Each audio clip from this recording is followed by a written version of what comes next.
हिसार निगम चुनाव बड़ा दिलचस्प मोड़ ले रहा है और हिसार निगम चुनाव में कांग्रेस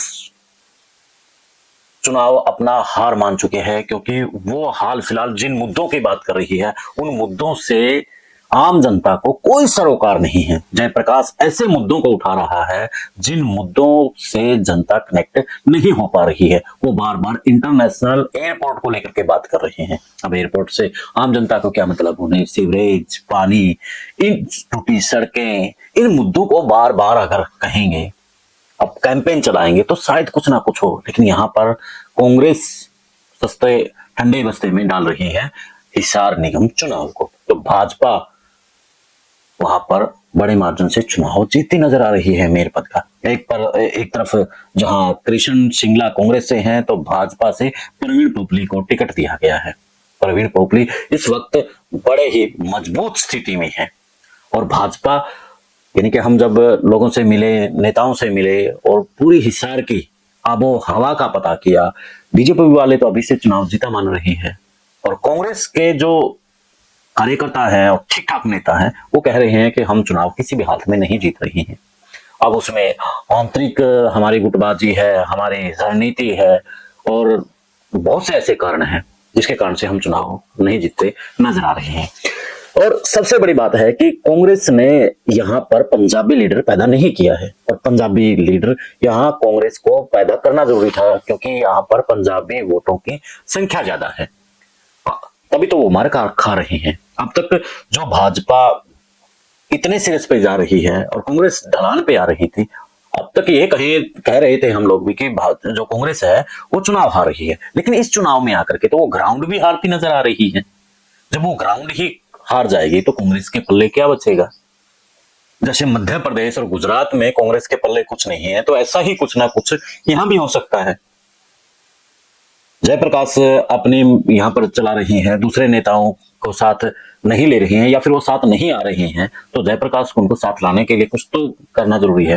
रामनिवास घोडेला जो कि ओबीसी बड़ा वोट बैंक है जिस पर भाजपा की पकड़ है, तो घोडेला को मनाना चाहिए। तो दूसरी तरफ अनिल मान वैसे साथ एक दो जगह दिखे हैं लेकिन वो उस तरह से साथ नहीं है। संपत सिंह है और हनुमान एरन है, हनुमान एरन को लीडर बना सकते थे ये, लेकिन हनुमान एरन को भी इन्होंने नहीं उस तरह के भाव दिए हैं। तो यानी कि हनुमान एरन के अलावा जो बड़े और छोटे लीडर हैं जो लोकल पॉलिटिक्स में अपना एक योगदान रखते हैं, कम से कम उनको साथ लेके चलते तो जो हिसार निगम चुनाव की फिजा है वो कुछ और ही होती। भाजपा बड़ी प्लानिंग के साथ, बड़ी रणनीति के साथ में चल रही है और बड़े मजे से चुनाव लड़ रही है। कोई उन्हें किसी का डर भय नहीं है।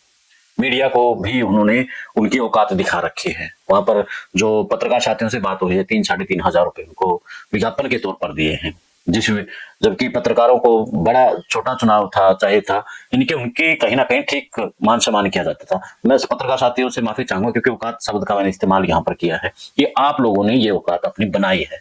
अगर आप चुनाव के अंदर सभी पार्टियों की आप औकात दिखाते तो आपके ऊपर ये स्थिति नहीं आने वाली थी। आज जो यूट्यूबर नए नए साथी आए हैं उनको शायद ये रकम ज्यादा भी लग रही होगी, लेकिन आप शिक्षा, स्वास्थ्य, तमाम जो बड़े सेक्टर हैं उनमें देखिए क्या कुछ स्थिति है आज उनकी।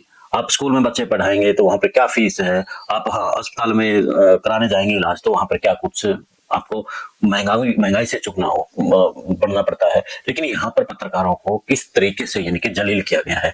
उन्हें 4 से 5 दिन तक बड़ा इंतजार करवाया गया है। उनके लिए स्पेशल एक मीडिया कक्ष बना दिया गया कि यहाँ पर चाय पियो और वापस जाओ। पत्रकार साथियों, बड़ा अपमान हुआ है आपका यहाँ पर, लेकिन आप लोगों को कोई फिक्र नहीं है। खैर, यहाँ पर भाजपा यहाँ चुनाव जीतती नजर आ रही है और भाजपा यहाँ पर कांग्रेस को ग्राउंड पर भी हराती नजर आ रही है और इसके लिए जिम्मेवार है कांग्रेस पार्टी, जिन्होंने अपना संगठन तैयार नहीं किया और रणनीति नहीं तैयार की है। विधानसभा चुनाव से सबक ना लेकर के फिर उसी विशेष जाति के दायरे में घूमती नजर आ रही है, जबकि हिसार निगम चुनाव विशेष जाति से बिल्कुल दूर है। यानी कि वहां पर बनिया और पंजाबी दोनों कम्युनिटी का बड़ा होल्ड है, उसके ऊपर कोई ध्यान कांग्रेस पार्टी ने नहीं दिया है। खैर, आप हिसार निगम चुनाव पर क्या कहते हैं, आप अपनी राय जरूर दीजिए। देश और प्रदेश की खबरों के लिए देखते रहिए विश्व प्रेम न्यूज। इजाजत, फिर मिलते हैं एक नए मुद्दे के नए विश्लेषण के साथ। जय हिंद, जय भारत।